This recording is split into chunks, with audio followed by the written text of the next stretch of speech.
is Felice. I'm happy to be back. I hope you all are managing well during these difficult times that we are living in.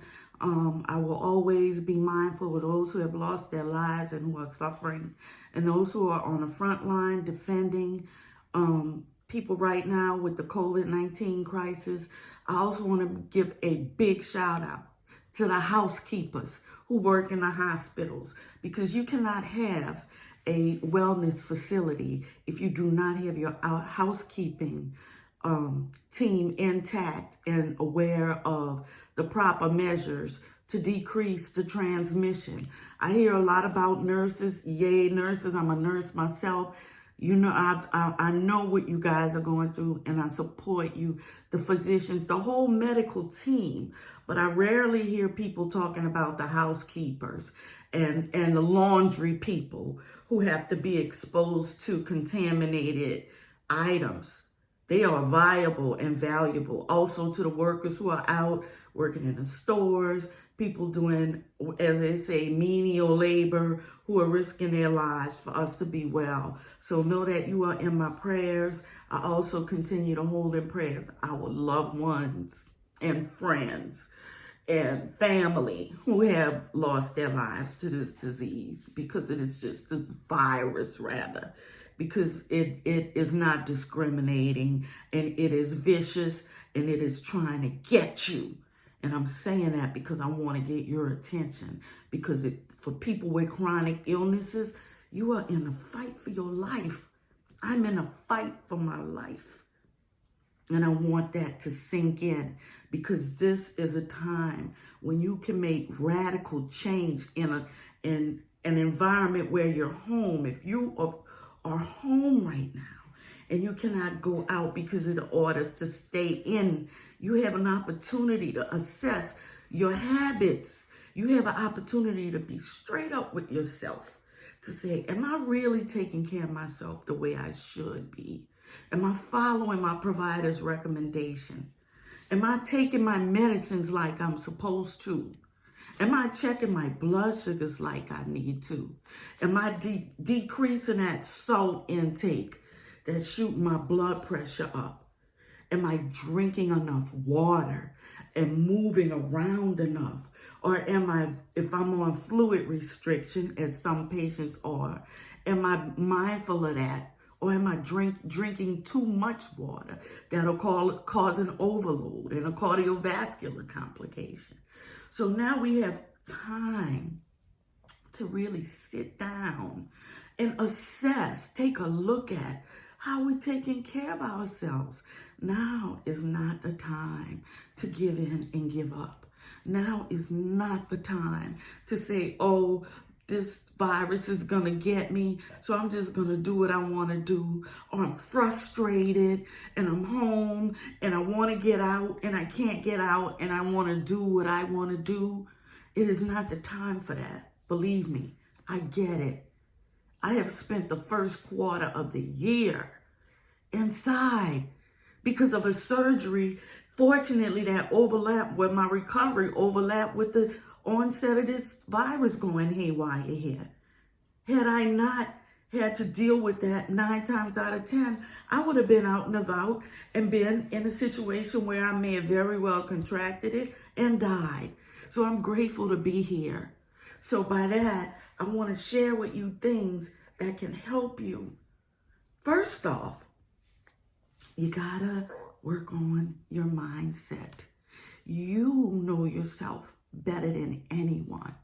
So you know the thoughts that trigger you to feel positive and to be motivated to do what you need to do to maintain your wellness right now. And you also aware of those thoughts that cause issues. I know. I can tell you. When the virus first started, I had to be home. I was so stressed out. And because I'm human, we're all human. Just because I know information and I can share information doesn't mean that I'm not a human and I'm not going through the same types of stress, anxiety, my mental toughness that I thought was the bomb is wavering, you know. I have days when I cry all day. I have days when I can function like now. Today is a good day. I want to come to you guys when I'm having a good day because I don't want to add to your sadness. See, for what you guys seeing me going through things. But this is the reality of what we're dealing with. So I've been reading a lot and trying to find information that can help me and help me help you. So one thing I read was that when you wake up in the morning, you know, we have our thing that we do. Lately, I had been waking up in the morning like, oh my God, another day of this. How am I going to make it through another day of this? Because I'm damn sick and tired of it. I'm sick and tired of it. But the reality is I have to do what I have to do. I have to do my part. So now when I wake up in the morning, even if I don't feel like it, I say, today is going to be a great day. Today is going to be an extraordinary day. And just by having that thought and by putting that out into the universe, that can attract things like that to happen, you know, in your life. So it's about your mindset. You know, when you wake up, a lot of people didn't. And I used to get mad when people say, why you got to say that? Because you're not going through what I'm going through. But it's reality. I'm here. My loved ones are here and managing, even though it's different. I want to hug my son so bad, you know, just like other people. But by the same token, I want to be alive. So I go back to the mindset.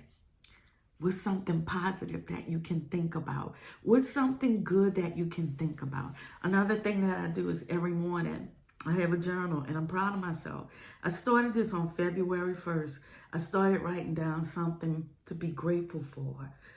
Nope, let me back it up. I started writing something positive about me.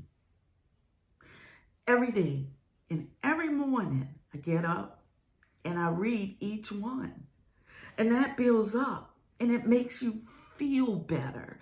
It allows your spirit to breathe and exhale and remember that in the midst of all of this, there is a power greater than us. There is a power greater than any man that walks this earth that is in charge. And that's another reason why I get my consolation and my positive mindset, because I always say thank God for God. Because we can't lean on our own understanding with this. So part of doing our part is making sure when you start your day, you have a positive mindset. You think of something, I don't care how stupid it is or how crazy it is or how eyeball people may think it is if they knew. It's your thoughts. It's private. My mom always said, nobody cannot read my mind and steal my thoughts. And as long as she was able to think what she wanted to think, she was free. That was a big gift she gave to me. So that's the first thing. We want to get our mindset right. We also want to know that even though we're in the midst of a marathon, that it will pass. This is not, well, it is unprecedented on a global level. But it's going to do what it's going to do. So in the meantime, we might as well be healthy, right? So it's about getting your mindset right, okay?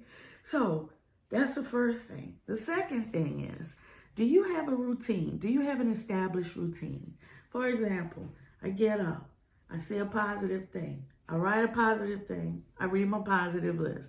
I get up and I do my face, wash and clean my face. I kind of tried to fix myself up today, but typically I'm like, loving not having to get ready to go anywhere. But I do my AM care, as they teach us in nursing school, the morning care. And then I get up, go in the kitchen, I check my blood sugar, see where I'm at, get my breakfast together. And because I take insulin right before I take my first bite of food. That is an established pattern that I've developed because I've had the disease for so long. I've had diabetes for so long, So then after I take my insulin and eat my breakfast, I take all my other medications because I also have high blood pressure.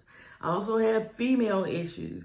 So I take a lot of medications, and I take my supplements that have been approved by my physician. So once I have food on my stomach, I take my pills, because a lot of times, a lot of people don't know this. If you take pills on an empty stomach, you may wind up being nauseated and throw up. And this is basic information that people take for granted that other people know. So that's why I'm so passionate about doing this piece right now, because I want to make sure that it's understandable from kindergarten on up how to do this. So make sure you have a routine. See what the routine is. Look at your house, your life, and decide what works best for you. Another thing I recommend, while you're home, if you can eat at the same time every day, if you have discussed your diet with your doctor, your dietitian, your healthcare provider, whoever's managing your care, you want to try, especially when you have diabetes, you want to try to eat at the same time every day, because that gives also your body a schedule to respond to what you're putting into it. So that can be helpful, and that can help with balancing your blood sugars and keeping your blood pressures where they need to be. So, backtracking a minute. I want to talk about metformin. A lot of people with pre-diabetes, and that's a condition where if you do not change your lifestyle habits, you will eventually wind up with a full diagnosis of diabetes. So oftentimes when you have pre-diabetes and when you have type 2 diabetes, you will be put on a medication called metformin. I cannot tell you how many patients I've had complain to me and not take it. That is just plain irresponsible for your wellness. The drawback of metformin is everybody says they get gas and diarrhea. Metformin is a great medication. I have here information about long-term metformin use. And what it demonstrated in the study was that people who took metformin, even they did it with gestational diabetes, and that's women who have diabetes when they're pregnant. It shows that it was effective for balancing blood sugars and improving A1Cs. And also metformin has cardiovascular benefits. Because see, when you're dealing with diabetes is like a light switch in the body. When you have diabetes and you flip that switch up, then it'll start affecting every organ in the body. Like light goes through different areas of your house. The same thing with diabetes. It affects your eyes. It affects your blood pressure. It affects your having heart attacks. It affects your kidneys. Diabetes does not discriminate. Diabetes loves to instigate health problems in your body. So when your doctor puts you on metformin, use a fiber supplement. You can get it at Walmart. You can get it wherever they sell fiber supplements, and you can get a lot for a little bit of money. I have had countless patients tell me that after they began taking fiber supplements with the metformin, with the pill, you mix it and take it, and they got positive results. Oh Lord, that's some of my notes. Well, whatever. Positive results that lowered their blood sugars, and it helped with cardiovascular issues as well. Because we know diabetes is like, if you light a stick of dynamite, diabetes is that little spark that's waiting to trigger the dynamite. And the dynamite is heart attacks, strokes, all kind of problems. And diabetes loves to get hypertension, high blood pressure. Oh, I say diabetes and high blood pressure are two wild, out of control gang members that will take you out. Okay? So when we talk about living with diabetes, if you're not diagnosed, if the doctor's telling you you having pre-diabetes and you don't make behavior changes, you're going to have a problem. Okay? Because what happens is with pre-diabetes, it will continue, and your blood sugars will continue to elevate, and you might have diabetes for years. I've had patients who have had diabetes for years and knew it, and they didn't want to change their life. So you know how they got diagnosed? They got diagnosed on a deathbed, or they got diagnosed with a stroke or a heart attack. Or they got diagnosed because their kidneys failed and they had gangrene and things like that because they weren't seeing about themselves. So when I talk about that, the reason I'm bringing that up is, well, first off, if your doctors put you on metformin and you are not taking it, you should really reconsider that. You really should reconsider that and ask your doctor or your provider, can I take it with a fiber supplement? If you have a medical problem where they don't want you taking fiber, then, you know, gluten allergies or things like that, ask your doctor, what can you do? But metformin is an easy medication that can help. Not only, you know what else it does? It works in the middle of the night when your liver secretes sugar. Your liver squirts out sugar at night, and that metformin helps it. And some practitioners even use it on people with type 1 diabetes. But there's no excuse not to use metformin. If you're worried about gas and diarrhea, if that's your main concern over your quality of life, your wellness, your ability to be present for your family and loved ones, well, that's your choice. But like I said, metformin really works. It's a good drug. And I'm going to say something else too. I want to preface this too. I'm not replacing a healthcare provider. I always say that in my videos. But I am replacing the people with the misinformation who want to tell you to do things that are not in your best interest because they've heard about it, or this person told them that, and you know, there's so much misinformation and straight up bullshit out in the streets about diabetes and managing it and other health conditions. Ask your provider. Don't get it from your neighbor. Don't get it from your friends. Because if I listen to some of my friends and neighbors, I would be dead. I've had people tell me don't take my medicine, don't take insulin because it's some unfounded information. And had I been weak enough mentally and so desperate and tired of taking shots, because the part is, who wants to take shots their whole life? You know, but if I would have been in a burnout stage and not wanting to take care of myself and like, any excuse to not take my insulin, I wouldn't be here today. Always rely on your healthcare provider. Even what my recommendations are, even though I'm a nurse and I'm a certified in diabetes education, and all my information that I get and share comes from the American Diabetes Association or Association of Diabetes Education Care Specialists, and also periodicals like Clinical Endocrinology News. I make sure that I have data to back up what I'm sharing with you all because that's important. So back to what we're talking about. Metformin, take it. If you don't, you're shooting yourself in the foot, literally, okay? Denial. Denial, okay? Denial is a big piece with giving diabetes the power to take you out.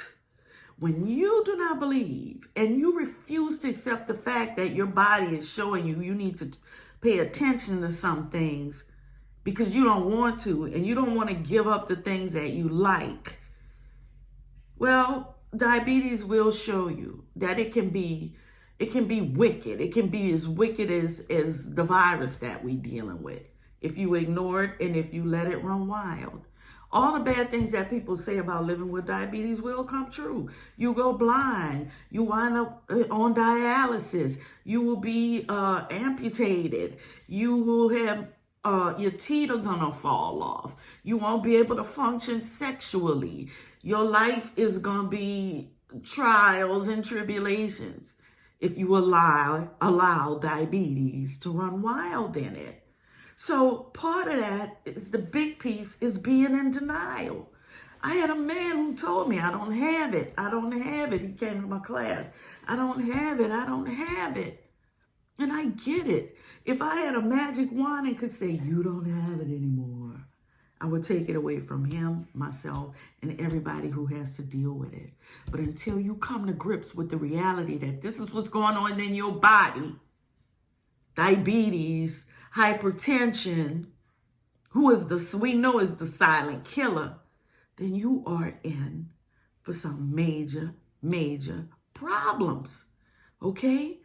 Oftentimes, people ignore the signs of diabetes, especially when we older. The urination a lot, the burning in the urination for men and women, yeast infections in women when they get older. Your vision is blurry, you can't see, your teeth are hurting, you're thirsty all the time, you can't get enough to eat, you feeling sluggish, you don't enjoy doing the things that used to make you happy. That's the kind of stuff that happens when you have diabetes and it's undiagnosed by a professional, because you know deep down inside, you know, and I'm talking to somebody right now, you know. So now is the time to do something about it. It's never too late. Well, hypertension, man, you go around with no signs. I can remember being a kid, hearing my parents talk about their friends. Oh, so-and-so was working on a roof. Or he was cutting the grass. He was working on his yard and he died. He had a stroke. He died. He didn't know he had high blood pressure. Now that, especially in African American and people of color, but predominantly African Americans, high blood pressure, diabetes, man, our stats are out of the roof in these areas. Cardiovascular disease. And I have my own personal belief about that, because I believe the effects of slavery have embedded themselves on a deep level in Black people. And in living as a Black person in the United States and other places, I'm sure it's similar. There is an underlying stress just because we are Black. There's an underlying stress that is always present because subconsciously we know the challenges that we have to face with day-to-day living, okay? And that's one reason why I became a nurse. One reason why I worked in a lot of clinics, and I turned down a lot of big dollar jobs because I wanted to work with my people and I wanted to give back to the community. And when I'm in a line at Walmart and I'm getting my products that I'm using and I'm hearing people talk about their diabetes and they're not understanding things, and I turn around and before you know it, everybody in the doggone pharmacy area is asking me questions. And the other piece is, I'm not going to get on here and pontificate all these grandiloquent terms because I am knowledgeable about the medical field. I like to keep it simple. I like everybody to understand.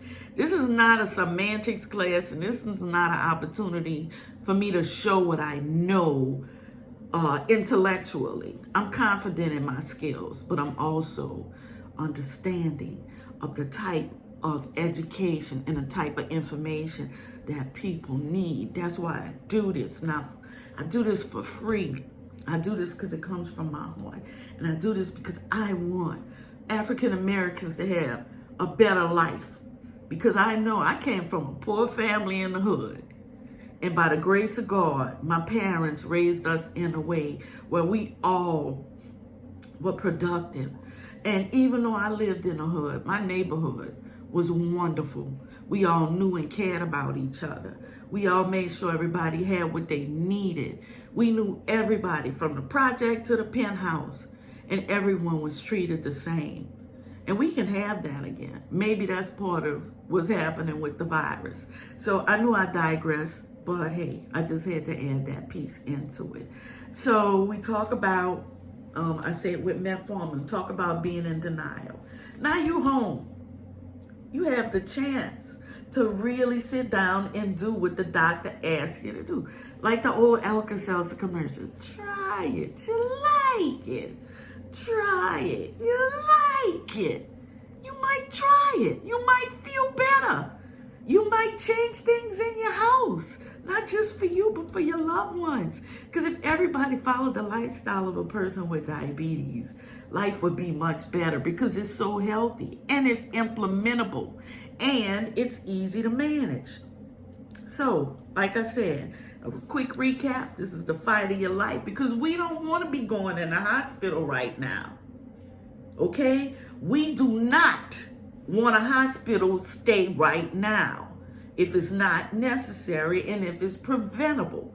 However, if you are having signs and symptoms and if your body is letting you know that something needs to be seen urgently, I'm not talking about when I used to triage in the emergency room, the third largest emergency room in the country, and I have patients come. This man came in with a rash. I said, well, sir, how long have you had that? He said, and this was in the 90s, he said, since 1972.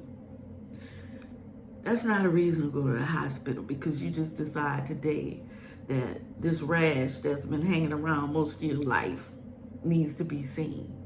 It's a time when you go to the hospital right now, if you're having chest pains and physical symptoms, if your provider has given you information on why you need to go to the emergency room and be seen, do it. Because we don't want you dying at home because you're scared to go, but we also want you to prevent having to go. And that's very doable, especially when you have diabetes and hypertension. So I talked about metformin.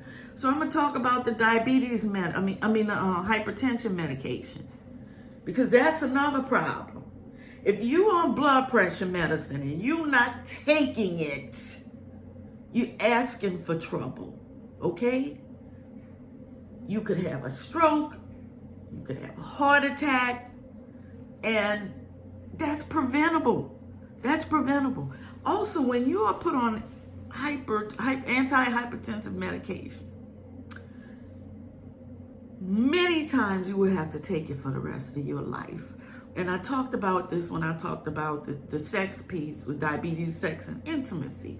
Because a lot of men don't like to take their blood pressure medicine because it affects their ability to maintain an erection.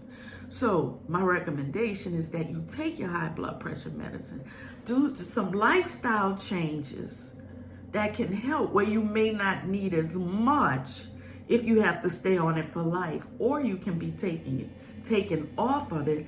Some things that we can do now, and that's to manage high blood pressure and diabetes. Some things you can do right now. Exercise. So what does that look like? You're stuck in your house. Stand up, walk around the house, do laps in your house. My daddy, when he was 90 years old, did laps in his room by where he used to stay at my sister's house. He would do 100. He would walk from one side of the room around the bed to the other side. My dad was mobile until he got severely ill and crossed over, because he stayed active, and he had diabetes and he had high blood pressure. And sometimes his laps would drive my sister crazy because it would drop his blood sugars. Well, I'm gonna talk about that. But anyway, exercise, move around. American Diabetes Association says get up at least once an hour. If you have a sedentary job where you're sitting down, you don't have to sit down. Like I had a job where I was doing telephonic diabetes education. So I bought one of those paddle things and had it under my desk. So I'd be talking to patients and I'd be riding, doing my little mini bike thing. And they have stair steppers, but even for practical reasons, if you're sitting in your house, say if you're an elderly person, you can do chair exercises. You know, you can get a can. You can get cans of, even though this is not cans, but you can get a can of corn or something and do your little arms up and down, bring them front and back. I go in the backyard and I walk. I walk from one end of the yard to the other. It makes a difference. You have to stay moving around. If you don't use it, if you don't move it, you will lose it. Even with myself, I've noticed that this time I've been down, I'm stiffer. I need to stretch more because a byproduct of taking insulin as long as I have is that my body's so tight. If somebody came behind me and tried to stab me in the back, I'm sorry, the knife would bend. It's true. People are like, do you wear armor? No, that's a side effect of taking insulin for so long. My skin is very tight and it's very thick. And that's just part of the illness. So back to moving around. We want to move around, walk. If you have access, like stay in your backyard. I'm not going anywhere. I have not gone off this property in ages, okay? But I do go and I walk around the house. Peebo follows me. I walk around the yard. I have a great relationship with all the lizards. I'm almost to the point where I'm speaking lizard. And I like them. They don't scare me. They're so cute. But, you know, I find things to amuse myself, but I move around. I do my stationary bike that my son got me. I have leg weights. I have arm weights. Am I diligent about working out? No, not right now. Because all I got to do is turn on the television and see something, and that'll fizzle out my drive to do anything.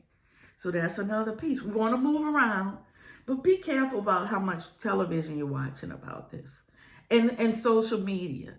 Social media now is like opening a door and hearing the roar of the world. I got to close that door because some of the stuff that's coming through there is just ridiculous and out the box. So I know for me, I don't watch too much television and I'm not on social media often. I had to completely pull back from social media. So, like I said, what we can do with high blood pressure and diabetes, move around, exercise, you know, do things, walk. If you got to walk from the front of your house to the back of your house, if you live in an apartment, you know, find ways to exercise. If you got to jog in place, or do something. Movement is crucial right now. And believe me, I know. Another thing I do, I weigh myself every day. And one of the local doctors here had mentioned on television, Dr. Abed, he's great. He said, move around. He said, check your scale every morning. And like he said, a lot of people don't like that. They don't want to hit, I don't want to look at my waist. Well, I look at my scale because I want to make sure that I'm not in here blowing up, because I know the potential exists, because I've been having to cook often, almost daily. And I love my food. And it's good. I cook healthy. I cook very healthy food. But by the same token, I know that I'm eating more than normally. My problem right now, I got to deal with the snacks. Things we don't need in our house with diabetes and hypertension. You don't need no chips in your house. You don't need chips. You don't need Doritos. You don't need salty snacks. If you're going to do nuts, good. Do nuts without salt on them. It's true. Because it's oftentimes the stuff that we like is the stuff that we can't have. But by the same token, it'll prolong your life. So I talked about moving. I talked about having a positive mindset, having a routine. I cannot emphasize how important it is for you to take your medicine. I also can't emphasize how important it is for you to see about trying to reach out to your provider if it's been more than 3 months and you don't feel well. Or if your provider has put you off for a while, check in with them. Most hospitals and services now have communication where you can send a message directly to your doctor. That has been so valuable to me because I can stay in touch with my endocrinologist. I can stay in touch with my internal medicine guy. I can let them know if I'm having issues with my medicine or if I need to get some more medicine. So it's very important that you have been communicating with your provider. And I know it can be challenging for African Americans because a lot of times they have programs. I also have a study that I referred to that talked about resilience-based diabetes self-management, and they focused on African American patients, participants, community leaders, and healthcare providers about what they have to deal with when you're living with diabetes and other chronic illnesses. And some of the key points that came out of there was that they have programs for African Americans. Oftentimes, they're overloaded, overbooked, inaccessible, and frustrating. So hopefully some things are going to be made to improve that. And I'm willing to do my part to try to improve that because that's daunting for people who are already challenged. If you're challenged to pay for food, that's another thing. Hopefully you have access to food pantries. A lot of schools are still giving out meals. But realistically, we want to think, how long can that happen? What can I do when it comes to eating and when it comes to being able to feed my family? I cannot tell you how many people I've seen on the news, and it's heartbreaking, struggling to feed their family every day and having to go to food pantries and food banks and schools to hustle up meals. And I was thinking, my God, how are these people going to make it? Especially when you have an illness based on eating. And that's diabetes and high blood pressure. So when you budget for your meals and you don't have a lot of resources, I always think about what's the best thing, and I've talked to patients about this to help them figure it out. What are some of the things that they can do to help them with affording the food or eating healthy food and not just putting junk in your body? And some of the things I recommend is that if you have access to a store, Walmart has been a beacon of light for poor people and for people with diabetes for many years. They do have fresh frozen vegetables. They have fresh frozen green beans, broccoli, cauliflower, different vegetables. Fresh frozen, I recommend because those foods still maintain a good deal of nutritional value. Canned goods, if you're desperate and you can't afford anything else, you got to do what you got to do. But canned goods typically have a lot of salt in them, and they really don't have very much nutritional value. It's true. So if you can get fresh frozen vegetables, then you can stock up on them. And that can be part of your meal planning.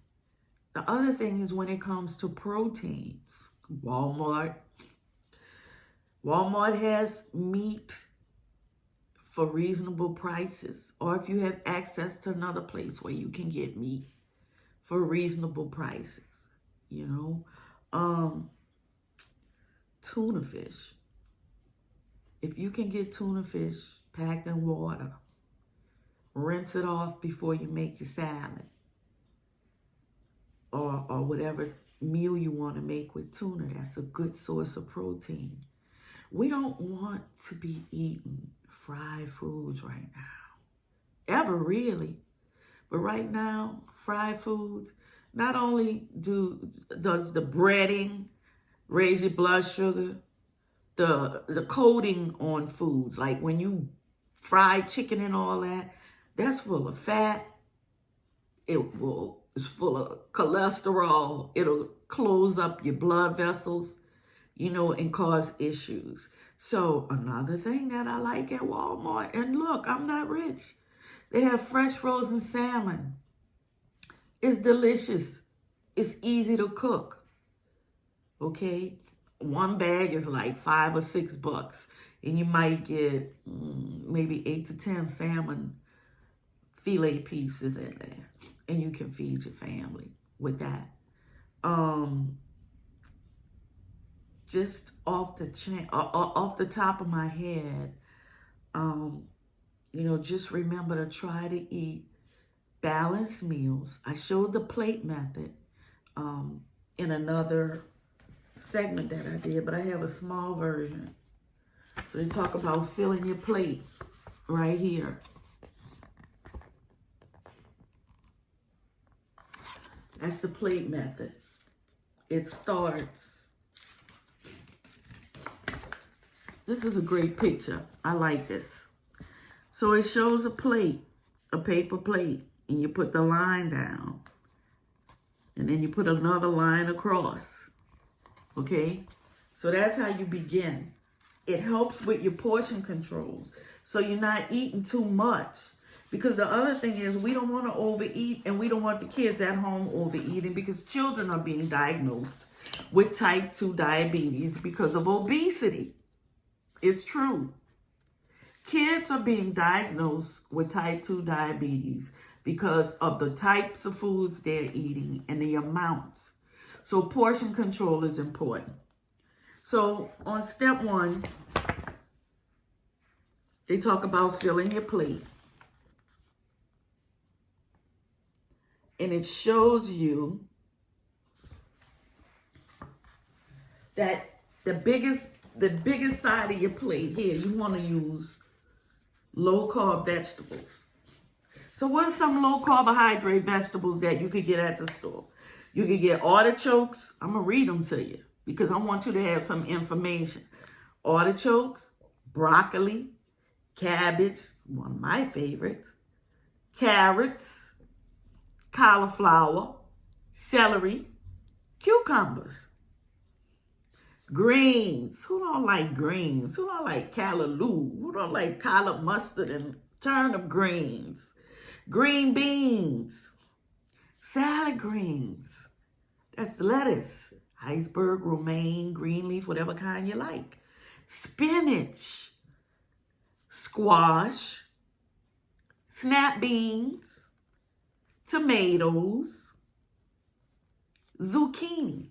These are just some examples of, even like if you like asparagus, but I always say, if you can see me on here, you probably have internet access to go to the American Diabetes Association. The website is the bomb. They have more food examples as well. But you want to fill the biggest part of your plate right here. You want to use those low, non-starchy, low-carb vegetables. So then on step 2, after you fill that up, you're going to go here to this little area here. So step 2 talks about filling that plate with your carbs. That's beans, lentils, chickpeas, bread, corn, crackers, mixed vegetables, pasta, peas, rice, potatoes, sweet and white. You gotta have carbs in your life because you need energy. So if you're going around saying I'm not gonna eat carbs because I want to lose weight, you're gonna wind up backfiring because your body's gonna crave that. Your body needs carbs to function. So you just have to do things in moderation. Okay. Step 3 of filling your plate.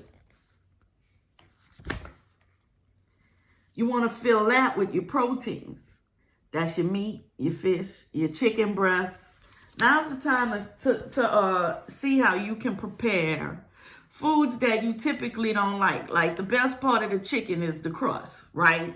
The best part of a breaded pork chop is the crust. You know, a lot of people like the fat down here. They like, you know, the fatty part of the food. I love steak fat. I cannot tell a lie, but do I eat it? No. I know to stay away from it. But it's those fried foods, those crusts that you know, that causes problems. But we're human, you know. But you don't want to eat that. You really don't. You want good lean protein. That's why I love salmon. That's why I like lean meat, chicken breasts. You know, you can make a lot of different things. If you know how to season your food, marinate it.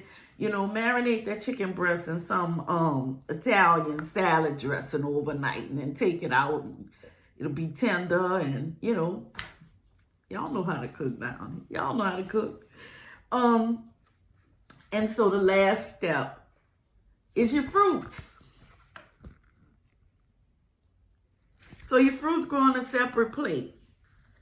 Now, your fruits are tricky because I used to think when I had diabetes that if you ate it, as long as it wasn't processed sugar in it, it was natural. But that was part of my little mind game I did to get what I want.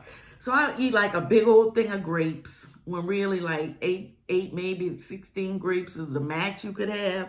And I would eat in abundance all the fruit I wanted. But they have serving sizes and recommendations for fruits, but just be careful because if you eat too much fruits, that's like eating candy, man. It'll cause problems. And then step 5 is your milk and dairy products. Especially for women, we don't want osteoporosis. And even though they say osteoporosis is not prevalent in the African-American community, it is prevalent in my family. I know that for sure. So, you know, milk, you want to make sure you're eating the right serving sizes and all that. And you can get that data on American Diabetes Association's website. So that's just recommendations. That's some examples of what you can do. I have had the fortune of being around almost all of my patients had great cooking ideas. And sometimes my class would go over because we would be talking about recipes and stuff. For example, I know a lady who gave her family, down here we eat something called dirty rice. It's a side. And this lady made her dirty rice using brown rice, which is great because it has fiber. Why do we like fiber? Fiber pulls all the cholesterol through our body, through our blood vessels, all the way out through our gut and out into the toilet. That's why fiber is so good. Fiber is our friend. Fiber can decrease your chances for having a heart attack or a stroke, and it is a diabetes-friendly component. So if you can have fiber, even if your doctor never mentioned it, ask them, do you think I benefit with a fiber supplement? Also, fiber helps with using the bathroom. If you're having issues with being constipated, you can use fiber. Or if you have issues with diarrhea, like I mentioned with the metformin, take your fiber. It will help. So, so back to some things that I want to give you some information that I think will be helpful. I'm going to stop for a minute and then I'm going to get my information together because I have some other things that you can start doing right now if you have concerns about it. Thanks.